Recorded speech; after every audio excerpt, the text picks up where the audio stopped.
আজকে বানিয়েছিলাম পনির টিক্কা। যারা নিরামিষ খাও তাদের তো একদমই পারফেক্ট একটা রেসিপি, আর যারা আমিষ খাও তাদেরও কথা দিচ্ছি খুবই ভালো লাগবে।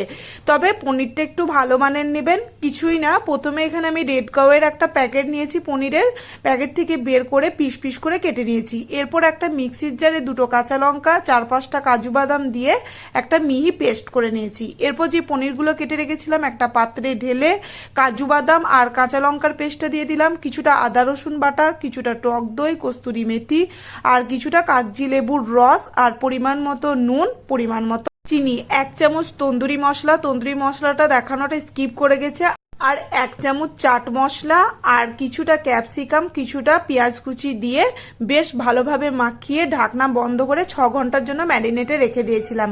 এরপর ঢাকনা খুলে একটা স্টিকে প্রথমে ক্যাপসিকাম, তারপরে পেঁয়াজ আর পনিরগুলোকে দিয়ে স্টিকে সাজিয়ে নিয়ে একটা তাওয়াতে সামান্য তেল ব্রাশ করে পনিরগুলোকে দিয়ে অল্প বাটার দিয়ে ঢাকনা বন্ধ করে করে এপিট ওপিট বেশ ভালোভাবে সেঁকে নিলেই রেডি হয়ে যাবে আমাদের পনির টিক্কা। খেতে দুর্দান্ত।